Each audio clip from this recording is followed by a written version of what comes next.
Welcome into this day with Quimper Unitarian Universalist Fellowship. A Blessing for Grief by Katie Savani Gelfand. May you be tender and gentle with yourself and be cared for by those who envelop you with compassion and presence.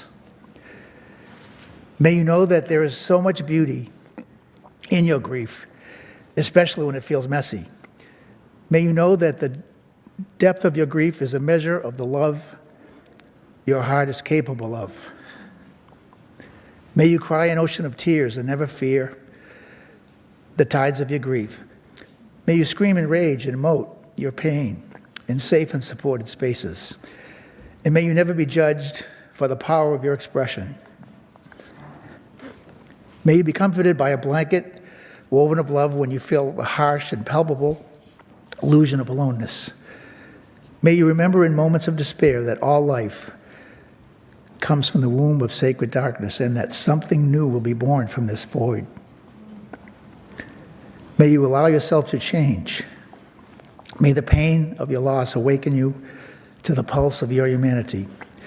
May you have faith in the crucible of your soul to transform this grief into a numinous song that brings you so closer to your own divinity. May your experience of loss expand your capacity to extend compassion to others. May you eventually wear your scars as luminous gems on the unfurled wings of your heart. And may you always remember the preciousness of life. My name is Bruce Salneritis, and I'm a member of the board. I'm your treasurer here at QUUF.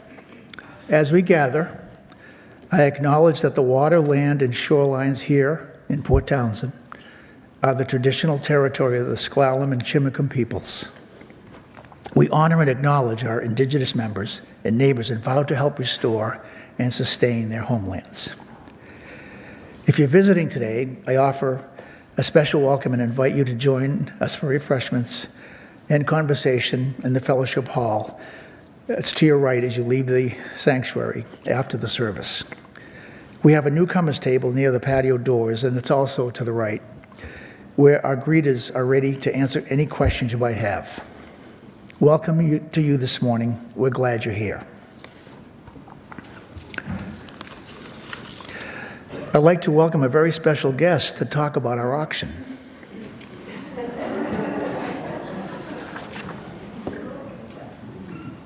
A very special guest. I have some things to say first. Thank you.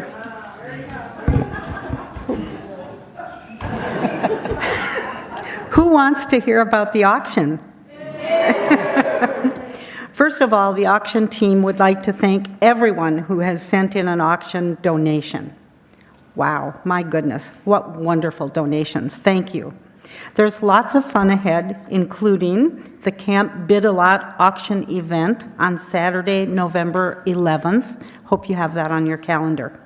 What's happening, you ask? From 6 to 7, we'll bundle up and enjoy bonfires, all-you-can-eat s'mores. You heard me, s'mores.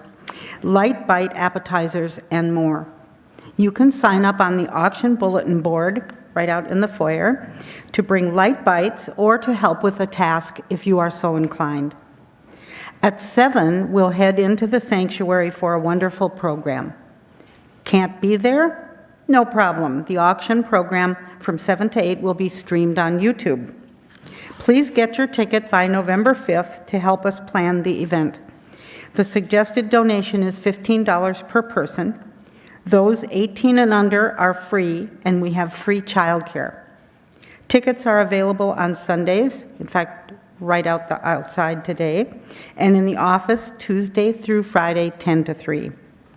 This year, all bidding will be online, and bidding starts at noon on November 5th and closes at 6 p.m. on the 12th. So from the 5th to the 12th, you can bid online. We can't all be together that evening in person, but we can show up in the slideshow. Send a photo of yourself with or without a camp theme to selfie@QUUF.org. The deadline is, guess when? Today. And now, here's Rose Spritzer's very own Grandpa Spritzer, looking bright-eyed and bushy-tailed as usual.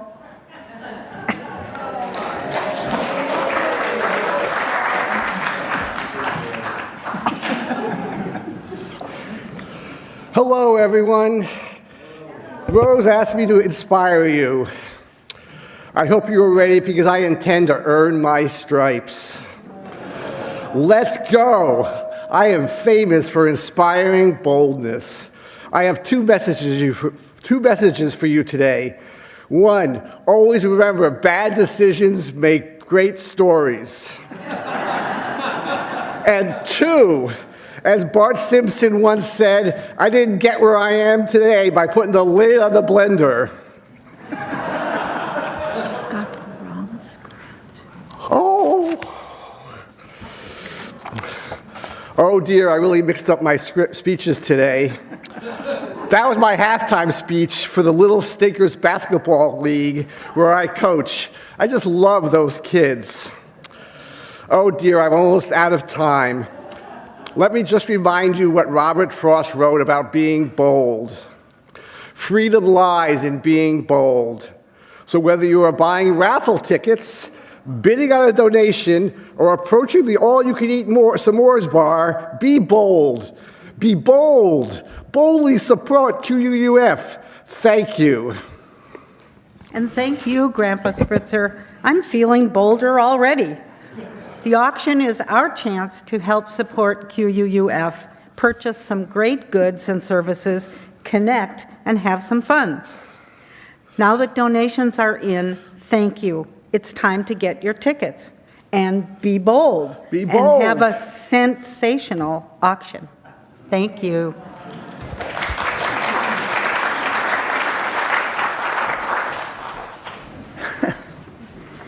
Thank you, bold ones.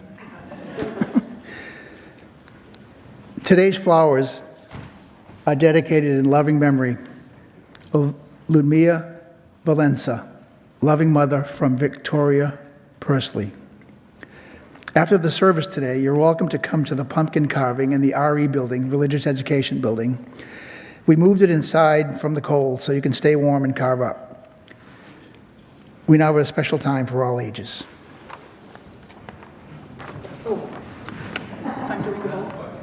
Oh, yeah.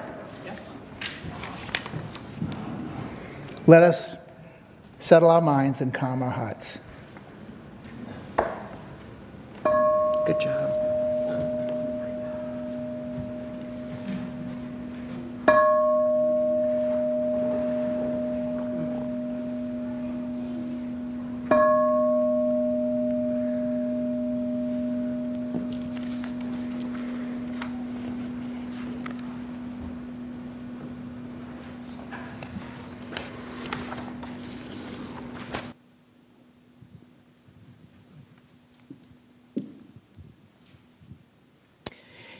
And coming up is our, am I on? Oh, good, thank you. Sometimes it's hard to tell, and this ear is a little funky today. Anybody feel me out there? Yeah, yeah. It's time for our costume parade. Shall we be, are we ready for the fabulousness of our costume parade? Musicians, if you would, please.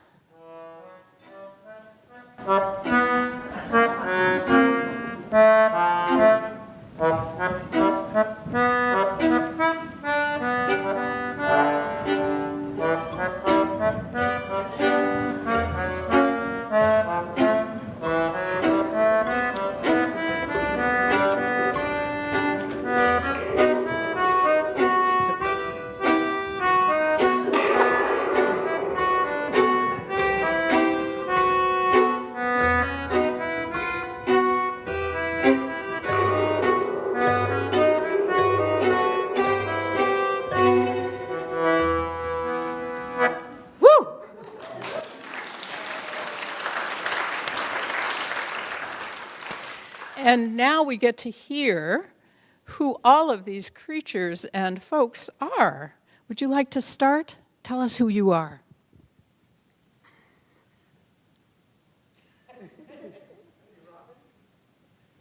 Which of the Ninja Turtles are you? Raphael. Raphael. Woo! Do we go out then after we say, or we go all the way across? We can go all the way across and then we'll all go All right, awesome. We'll go over here next. This is a last minute costume, but I guess I'm a peasant. Okay. Can you tell us who you are, what you are? I'm a cat. All right. I am a Camp Half-Blood camper. Right. I am Rapunzel. Rapunzel. Woo! I'm an elfie thing. Yeah, an elfie thing is good. A sparkly elfie thing. I'm a vampire. Woo! Anybody scared? I just found this mask and I decided to put it on. I don't really know what I am though. I would say you're a warrior of some sort. Would you think? Yeah? Okay. Good. Good, good, good. Where am I? I am Mirabelle. Beautiful. Beautiful. Do you want to tell us who you are? I'm Spider-Man.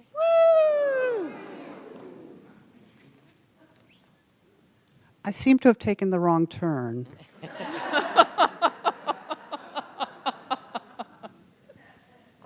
I'm a gorilla.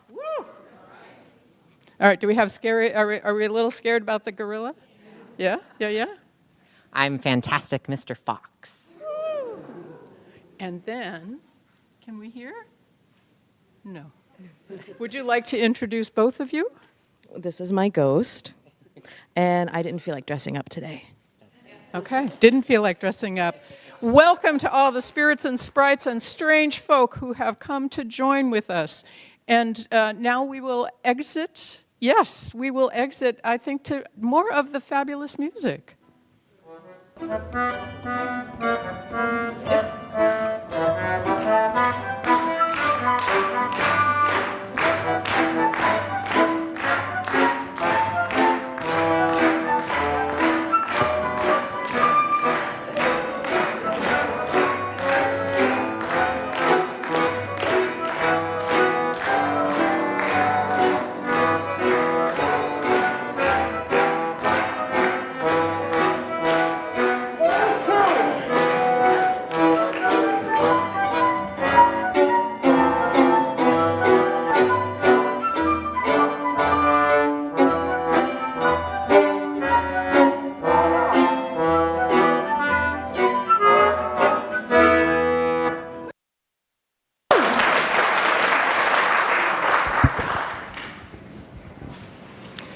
You are beloved, and you are welcome here.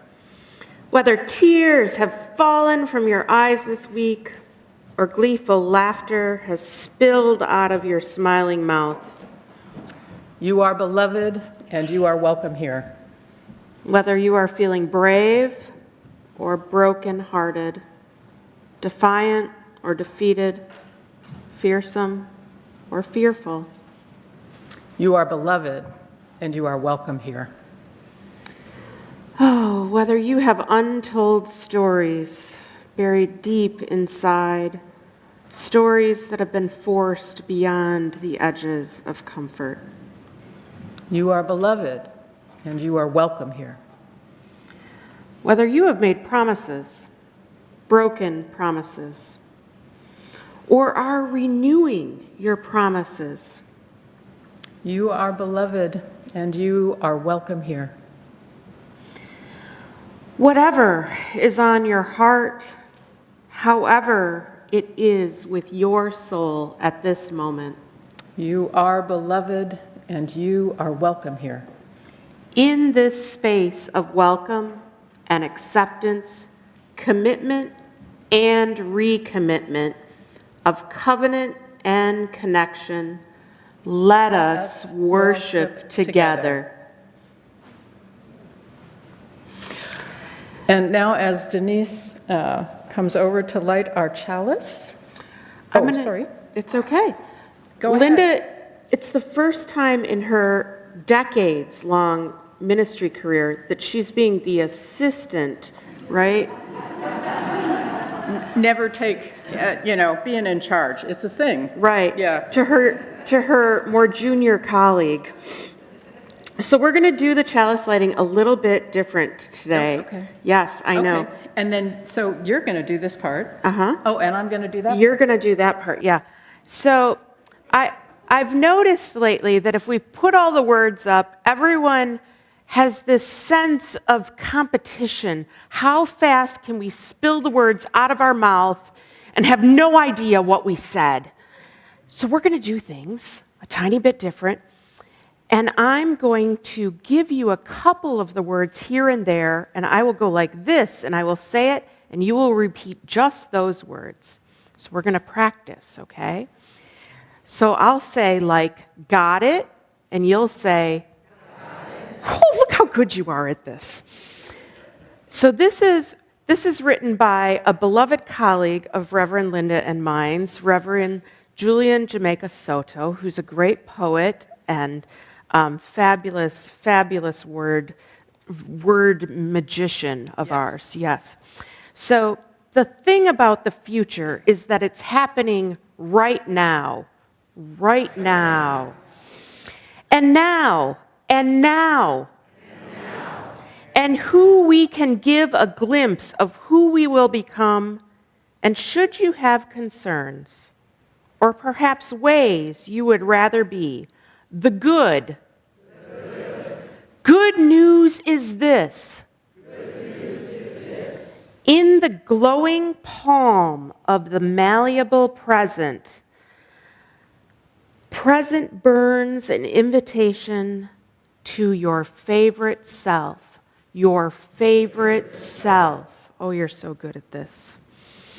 An open invitation. To your favorite self.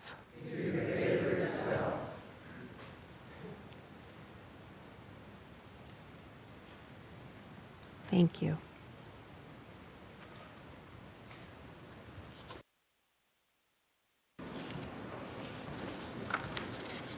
Our opening hymn is number 325. For those of you who want to grab a gray hymnal, Love Makes a Bridge. This one's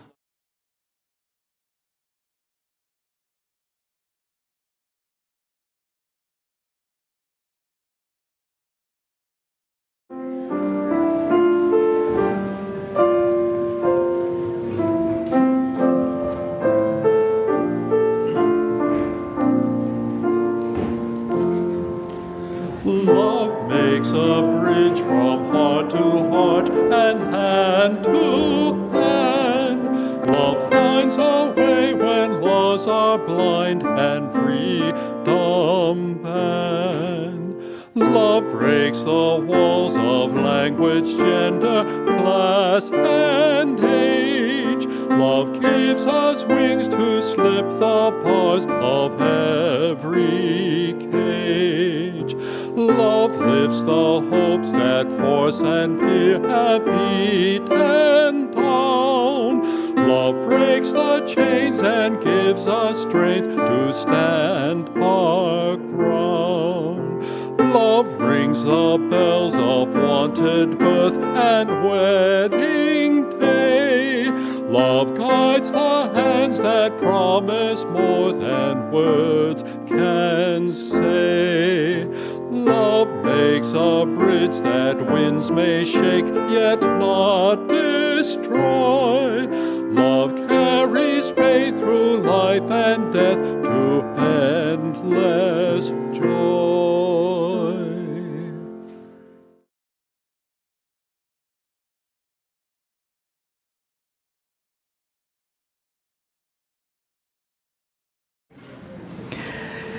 It's the time in our gathering that we pause for generosity and to receive an offering to support the life and the ministry of QUUF. The ushers will come among you in a few moments, and there are additional ways of sharing your wealth with us. that are up projected on the screen.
We set aside time each week to share the joys and sorrows of our community. We recognize that our personal joys and sorrows are only a fragment of the joys and sorrows of the larger community of life, and thus we place our first stone, thinking in particular of the community in Lewiston, Maine, the shooting, the chaos, the loss, the fear, and the grief that accompanies such mass shooting events such as this needs our attention and our love and our action. We send our love to and care to all those who carry that trauma of that event and other such events. And now within the congregation, Kirit Bansali sent this candle request this week. He says, I would like to light a candle of gratitude for all those who have helped and sent me food, flowers, and sympathy cards during the difficult period of my wife Judith's death after a prolonged struggle with atypical Parkinson's. I feel blessed to belong to a caring congregation. Katie Taylor and Dave Hall, are sad to report that Lavon Snell's dog, Sammy, whom they adopted, passed away on Monday afternoon, October 23rd. He had been losing his back end for over a year and struggling. He was a wonderful, sparky soul and is dearly missed. He is resting in peace now. And we place a final stone, holding in our hearts all the joys and sorrows I've shared, but also thinking of such joys and sorrows among us that are unexpressed, but of no less importance.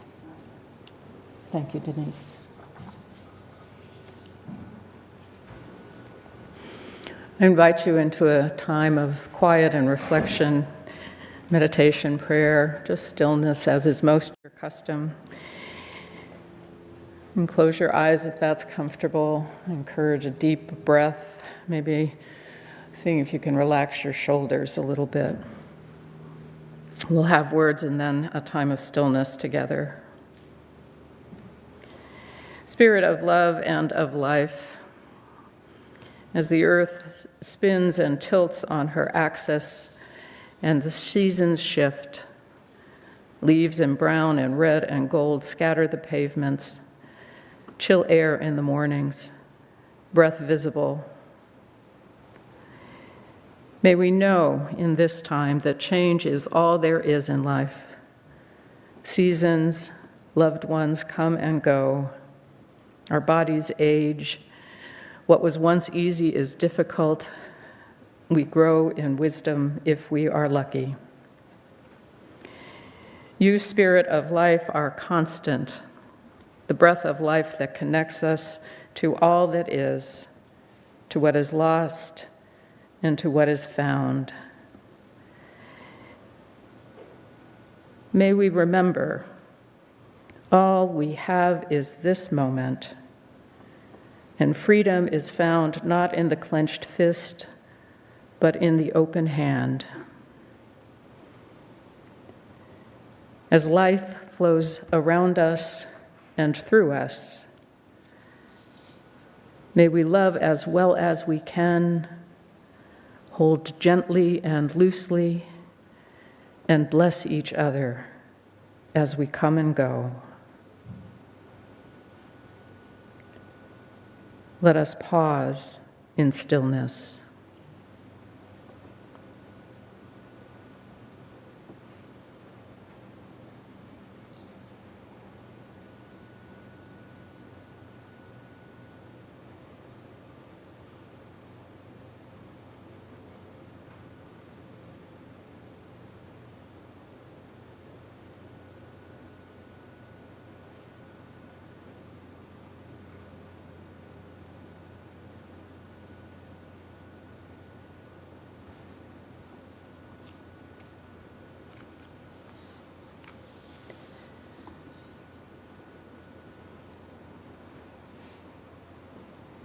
So may it be. Amen.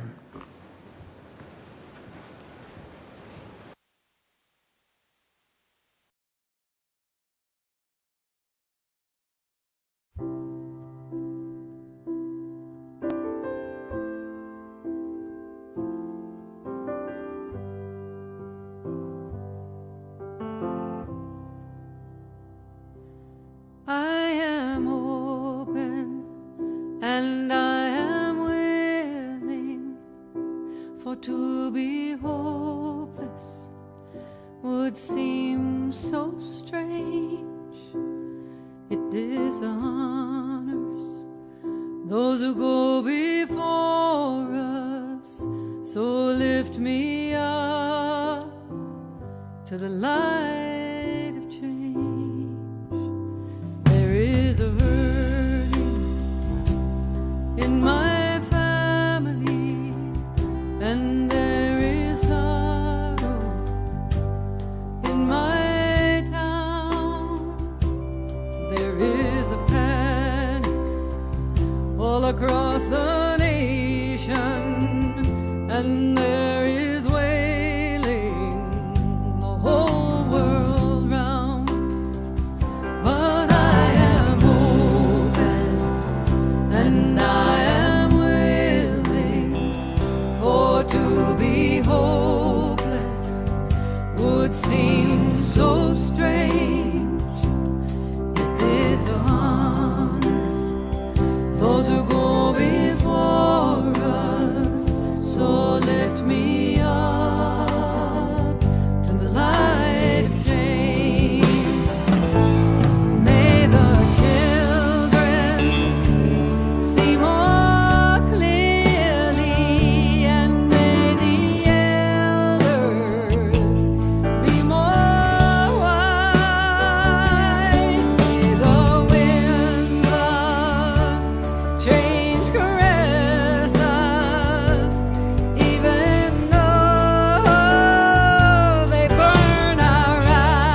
it dishonors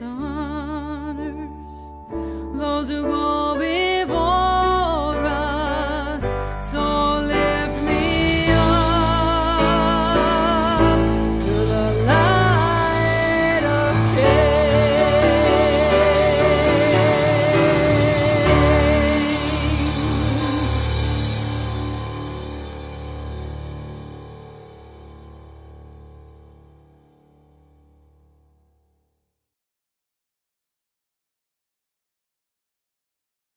From where I sat, that was apparently a very moving moment. I want to introduce my friend Denise to you.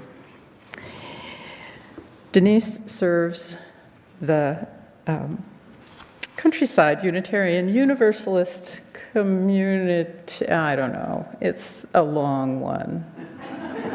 It's a chapter. Denise serves the UU congregation in Palatine, Illinois.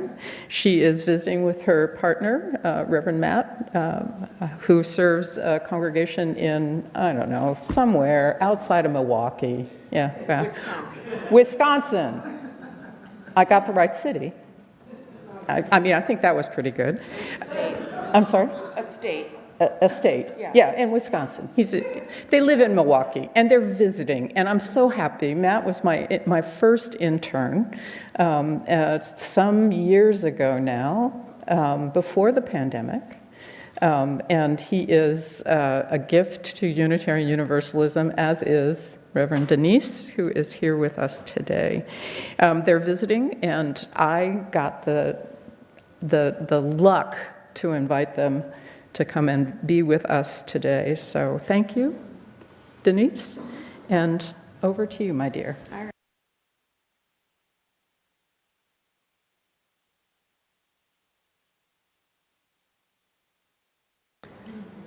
Reverend Linda said, you know they're a fellowship, not a church. and I'm a UU, so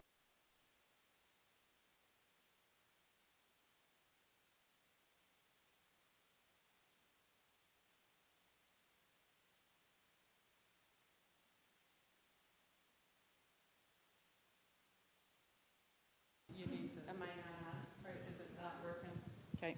You need to have me do something? Here, for right now. do I have a button I need to flick? Nope, she's good. Now I'm on? Now to use this. Oh, this isn't good for me because I can't talk with my hands. This slows me way down. So I want you to think of church as a verb, okay? We come to this place in order to create fellowship because we church, okay? We do church. If we're doing church well, we church as a verb. And I'm going to teach you today about something that Reverend Linda is really hot on. And if she hasn't told you about it yet, you'll be hearing about it in your years as a developmental minister, because she loves to talk about mission. And I'm going to talk about mission. I'm going to talk about how to do mission in beloved community. Isn't this fun? Right? So I want you to feel at ease because I know you're called to fellowship. And I know that if you worry about that the whole time I preach, you won't hear anything I say because you'll be waiting to get to the receiving line to explain to me that this is a fellowship. I love you and I fully got it, all right? I got it. I already have imagined all of the arguments and the good reasons why you named it that. I got it. It's not what this is about, okay? This is about us living into the purpose of why. Why we do church as a verb. How to do church as a verb. Why it matters, okay? So can we... Okay, see, I knew there was tension in the room about this. Right? Okay. Whew. Okay, she knows. I'm still a little worried, but she knows. Okay, the other thing is I really like to try to think of preemptively making sure that I help everybody's ways of listening. So a fun thing that we have today is we have some bingo cards to play during my sermon. That's right. So Reverend Linda is going to pass out bingo cards with key words from my sermon. Because I discovered there's a website and I can get 40 free bingo cards for every sermon I do. That's right. And I'm also an artist, and so Reverend Linda went ahead and she thought it would be fun if we had prizes. So you get little pencils, you get bingo cards. If you get bingo, though, I think it would kind of, it might, maybe not with me, interrupt if you really yell bingo loud. So instead, what I thought would be far more embodied is if you have to do like some kind of little like love dance or movement, you know, and so rise as you're willing or able, and if you can't rise, you know, maybe you could make some kind of gesture that you got bingo, and then Reverend Linda will come and give you a prize that's a sticker of one of my pieces of art. If you get, they're chalice art stickers of my art. I mean, come on. This is an interactive sermon. I want you to stay awake, stay up. So instead of a test, we're going to play bingo, all right? So that's how this is going to go. Got it? So it's completely optional. I don't want you to feel that you were forced into bingo. She makes me play games. I didn't want to do it. Right? I didn't want to play games. I don't like the word church. Right? So, now remember, now show me your little, come on, I really mean it. Like, can you do a little boogie? You know? Look at that. Up, yeah. Woo! Woo! Here's my bingo boogie dance. All right, so Reverend Linda gets to award all prizes. She will see, so there's 40 different variations. Now starts the sermon. That's right. You saw who Reverend Matt was, right? So Reverend Matt and I have a big, complicated, kind of UU queer kind of family, right? I have an ex-wife. I was with her for 20 years. She's watching our house right now. I have a kid from with her. His daughter and her girlfriend are here at a coffee shop somewhere, right? And this summer we were visiting with his biological mother that we just met a few years ago and her husband. And of course, Reverend Matt and I wear our queer UU shirts all over the place because that's how we are, right? So Kathy is his biological mom, and we were in the Midwest looking out over this beautiful vista called Wildcat Mountain State Park. And we asked a man with an expensive-looking camera to take our picture with our iPhones. Figured he'd do a good job. So something you may not know is that a great way to end a conversation as a UU minister is to tell them what you do for a living. Yeah.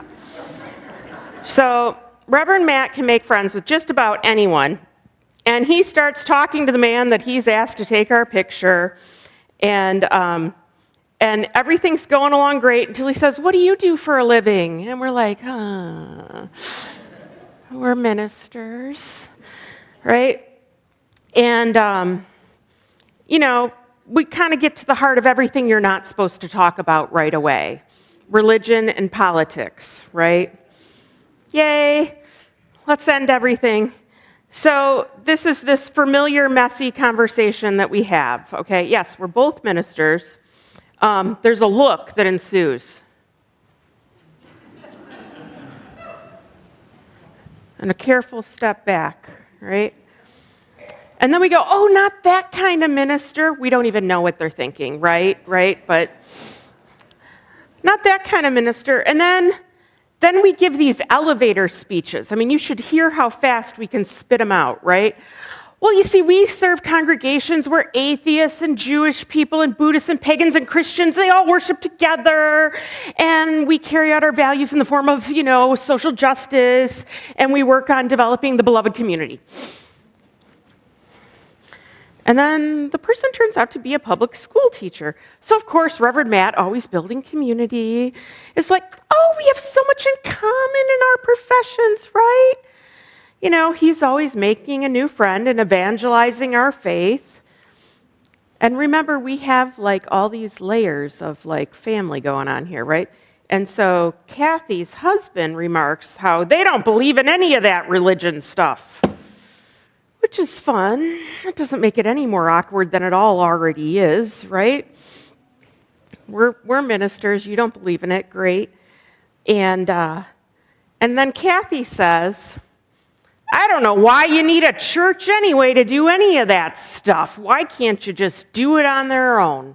Why can't everyone just do all that stuff on their own, community and justice, right? And I replied, because people don't.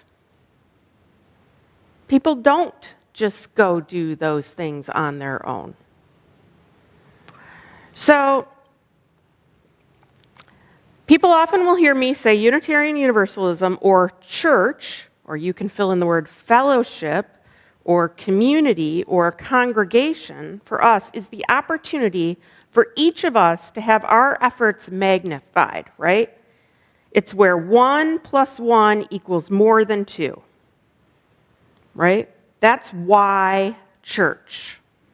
Church is just a container, right, that helps us work together. It's way different than volunteering for a justice organization, and I know because I did that for several decades. I worked for lots of justice organizations, right? And you get all done, and there's no values, and there's no covenant tying people back together to make them work together. So it's the congregation that keeps bringing us back together. And you need things to keep on the growth of growing together spiritually and creating belonging. It's that belonging that keeps us coming back. And that's how we heal the world. I'm going to let Reverend Linda do this part of the sermon. Now, some people call this building their beloved community. The concept of beloved community is sometimes confusing. While the word beloved can be a term of endearment, when we use it in our faith and that of other churches, it is referencing the intentional use of the word, the phrase, the beloved community. It's a phrase that was actually first coined by the philosopher and theologian Josiah Royce, and then it was popularized by the Reverend Dr. Martin Luther King Jr., and Denise knows how to do this. Now that there we go, thank you. I'm used to paper, as y'all know. In 1913, Royce wrote, "My life means nothing, either theoretically or practically, unless I'm a member of a community." He observed that besides the actual communities we experience in our daily lives, there was also an ideal beloved community made up of all those who were dedicated to the cause of loyalty and truth.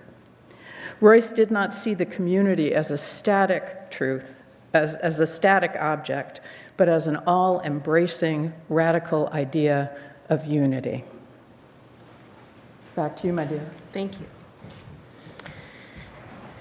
So Dr. King gets credit usually for beloved community, but he went to theology school just like Reverend Linda and myself, and he learned it from Joyce. And he really continued the idea. And since his passing away, his family has continued it from there. And his beloved community philosophy centered on the idea that racism, bigotry, and prejudices will one day be replaced by an all-inclusive spirit of sisterhood and brotherhood. And in fact, since then, they've replaced it with siblinghood. And that poverty and hunger and homelessness will not be tolerated because international standards of human decency will not allow it. Grace Tatter at the Harvard School of Education describes beloved community as a community in which everyone is cared for, absent of poverty, hunger, and hate. MLK Jr. popularized the term during his lifetime of activism and imbued it with new meaning, fueled by his faith that such a community was in fact possible. He always acknowledged that vision would fold in systems of law, education, infrastructure, healthcare, and municipal reform. No one sector, much less one person, could create it in isolation. Like, none of us can create it in isolation. We need all of us. That's why we need church. King described the concept of the triple evils of poverty, racism, and militarism. Now, I love this personally because as a UU, I always want to make these really long lists of all the things I think everything should include, right? Like I need the checklist, like the bingo card, right? Well, what about this? What about this? My feminists will be like, it didn't say feminism. And I'll be like, it's in there.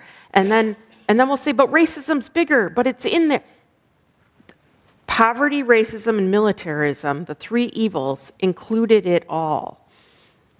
And I made you the list. They are interrelated, all-inclusive, and stand as barriers to living in beloved community. And so when we work to remedy one evil, we affect all the others. This is what we mean in the interconnected web, right? They're interconnected. So contemporary examples of the triple evils include poverty evils. I made you word clouds. Poverty, unemployment, homelessness, hunger, malnutrition, illiteracy, infant mortality, slums, lack of affordable housing, having to work numerous jobs to pay for rent, healthcare, and food, exorbitant prices for childcare. We could go on. We could keep breaking them down, right? Racism evils, homophobia, colonialism, apartheid, prejudice, ethnic conflict, anti-Semitism, sexism, colonialism, homophobia, transphobia, ageism, discrimination, discrimination against the disabled, all kinds of stereotypes, they're all in there. And then militarism evils, right? War, imperialism, domestic violence, intimate partner violence, misogyny, siding with the oppressor, rape, terrorism, human trafficking, media, drugs, child abuse, violent crime, gun violence, school shootings. These issues I mentioned are all things that I've seen calls for justice that our principles, covenants, and values ask us to abolish. You've heard about all those issues here at some time or another, right? Right? Right? Can any one of us fix any one of those by ourselves? No. That's why we have to do church as a verb, or fellowship as a verb, or community as a verb. We have to come together to work on it. Church is just the container to do the work of our mission. Our church mission, our fellowship mission, has to include the work of beloved community. None of these issues can be changed without action. A mission has to be action-oriented. And we have to work on them together. And that's why figuring out what to call the place is actually part of the work of figuring out how to have peace, right? How do we get along? How do we let go some things and get passionate about something? Because really, we want to get to these issues, right? Right? We all need that sense of belonging to create that beloved community. And we have work to create belonging. Even if sharing these lists of the sins of the world, it's not enough that won't encourage people to get involved, and some people will just give up and feel depressed and go home, right? That's why we need each other, to call each other up and go, hey, how you doing? Do you want to make a sign with me? Do you want to write a letter with me? Let me text and see how you're doing. Hey, I care about you. Do you want to sit next to me while I do this? I'm scared. That's community. Church is the container to inspire one another, to bring more people together to accompany you on the journey. And sometimes our journeys are introspective, interpersonal, and spiritual, and sometimes they are involved in healing ourselves, our stories, our histories. Church is the place where we often resource one another. We love to say, I've got a great book. Hey, I've got a good therapist. I watched this great movie. Hey, have you heard this other sermon? You should have heard that sermon at GA. Oh my God, it was amazing. It's where we play together, we have fun. These are all tools we use to heal ourselves, but that can't be the end, right? Our journey is to heal those around us, and so that we can then go volunteer and make a meal for the shelter and bring lunch to the youth group or help the coming of age kids or organize a service project for the youth or even all ages. Wouldn't it be great if we were all working together, right? Or volunteer, right, to do religious exploration together or donate money. All those things. These are all the ways our community, fellowship, church helps us heal the world, because church is a verb. So how do we use the tools of church to heal UU congregations? See, most UU congregations are losing members. I know, I said it. Most are losing members, not gaining. Now, there are some that are gaining. Do you want to know what they are doing? Sure, right? The ones that are gaining are evangelical in how they are acting. Did she just use that Christian nationalism word? I don't believe that. I'm out of here. I don't like that word. Evangelical simply means don't let them own a word. They can't own every word. No, it just means they're telling people about stuff. They are telling people the good news of Unitarian Universalism. Hey, I have a place that actually accepts everyone. Hey, I have a place where it's okay to be trans. Hey, I have a place where it's okay to be different. Do you want to come there with me? We're carving pumpkins today. Do you need a place to hang out? That would be fun, right? They are evangelical, actively telling people about their mission. And you know what? Their mission is not flaccid. Their mission is active and energizing and action-oriented. This is something Reverend Linda taught me about. I was like, what? The mission? What? And now I'm like, the mission! Right? They are passionate. They are out on the streets, even if it's two of them holding signs going, hey, you are loved. Come hang out with us. Right? They're not afraid to say who they are. They have all the flags flying, right? They believe that love can heal the world. And studies show that church growth is being tied to having folks who are excited about an action-oriented mission. Come on, Reverend Denise, that's a bunch of bananas. We're getting old, and that's all we have to talk about.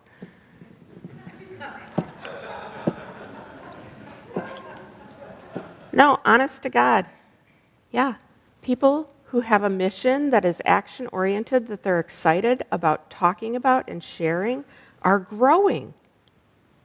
Yeah, they don't talk about how it used to be. They talk about what it is. It's not all on Sunday. Yeah. Whoa, I know. I saw eyebrows go up. I saw it. You can't lie. Yep. Congregations that grow know their mission, and they talk about their congregation's mission as a set of actions. They ask, is this exciting? Can I embody this? Right? Will you do community outreach to support this? Now, David Bumba, a well-known UU preacher, professor, and historian, someone that I did a selfie with at a congregation, and Linda probably has had 27 meals with or something. He emphasizes that a congregation that has an inward-focused mission is doomed to fail, whereas an outward, action-focused mission helps excite people and grow a congregation. The membership of any congregation that is in charge of focusing its mission outward can grow. And you won't believe this. Whose job is it to do that? Yes, yours. It's not hers. That's right. If the members aren't welcoming to newcomers, and I don't mean the ones that stand there like guards. I'm new, I'm ready to catch them, I'm a catcher, I'm coming in, okay, I'm coming in, right? I mean the ones that call up and say, hey, how you doing? Want to go to coffee? Do you like hot chocolate? Do you want to, talk? What are you into? What do you like to do? What's your favorite food? Are you lonely? Right? I had a member at my church say, well, I tried talking to some of the young people, but I really don't know what to say. I don't know what they're into. I said, did you ask? I don't know what they're into. I don't know either. Did you ask? Oh. I imagine they're all into different things. Say, hey, what are you into? Curiosity. So, in this liminal time, in between all these things, Lynn, there's, there's a whole bunch of bingo going on.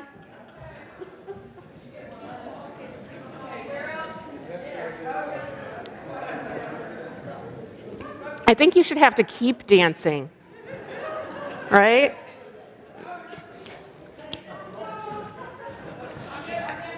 There's a guy in the fourth row going, I can't believe this. That is not our minister. Yeah. Tell them I feel like Monty Hall.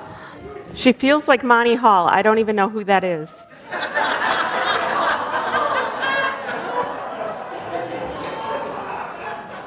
I watched The Price is Right. Is it like that? Let's make a deal. Oh, I didn't have that. But I had the big wheel, the big, yeah.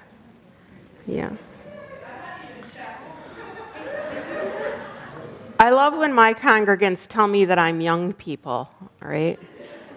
Yes, you got a sticker, see? Yes, that's one of my paintings, yes. Yes, you could put it on something. Right? Awesome! Okay. Excellent. All right. So the membership of any congregation is in charge of focusing outward, not inward. We're in a liminal time, this in-between time in our world, in our congregations. We have wars going on. We have violence afoot. We have global viruses. We have public health catastrophes and global warming. How can we do anything that does not link our mission to the beloved community? We are all in a position to set aside our own moments of despair because we have no time to wallow in the darkness. We have to hold on to the light for one another. This liminal time asks us to reflect on what it is time to put down. What is it time to release? And by that, it might mean where we get the coffee from. Right? It might mean if the door is open or closed. I had a woman who wanted to carry on a fight with me, right, about whether the bathroom door was on a door opener or not, right? Years. Let's think about it. How can we reflect light to one another and bring up more people into the beloved community than we ever have before? And I invite you to make room for growth and celebration and gratitude and embrace new outwardly action-focused missions as you create hope and growth in one another. And as you go along the way, there are 7 last words of a church that is dying. There's 2 sets, and Reverend Linda and I are going to take turns reading them. You want to do the first one? I can do the first one. Does anybody know? Anybody know 7 deadly last words? I'm guessing that there's at least one person in here who does, but I won't name him. 7, the first one, the 7 deadly words. You know this, you just don't realize you know it. But we've always done it this way. Have we heard this, friends? And the other one that as an interim I loved here, we tried that once, it didn't work. So please go and create hope in one another. Create hope, my friends. And as a part of our work to create hope, let us sing together the beautiful Libby Roderick song, How Could Anyone Ever Tell You? We'll sing it through 2 times. Please rise in body or spirit as you are most able.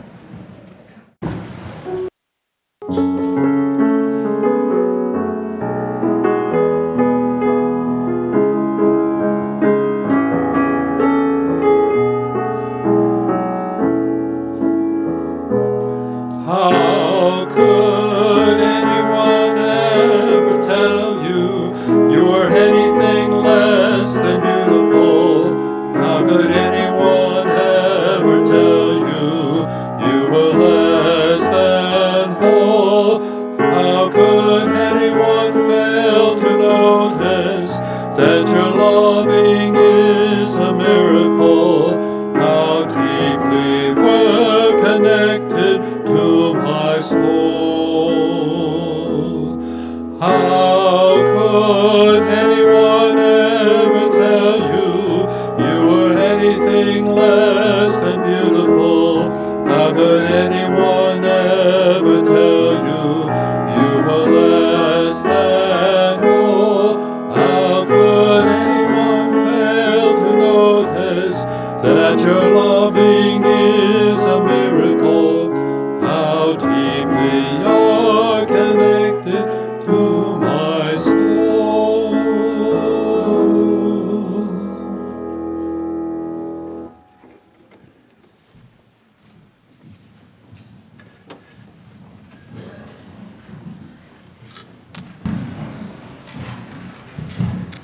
Are we not doing closing words? We're doing closing words. Okay, where are they?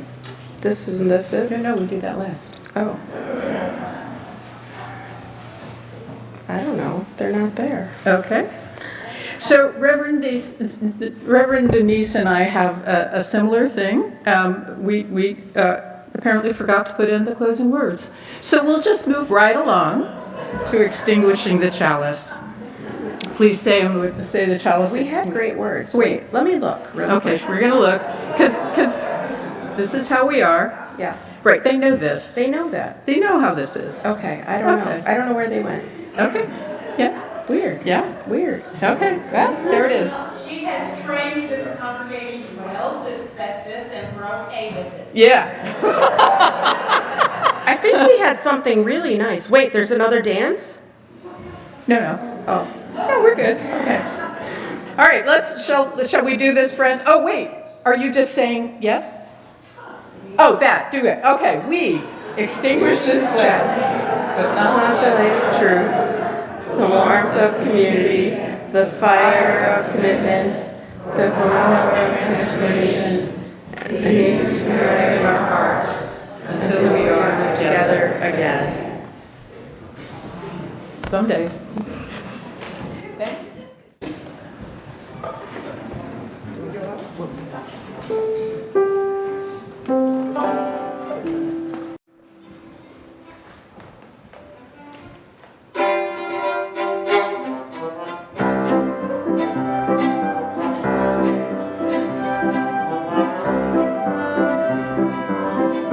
Thank you.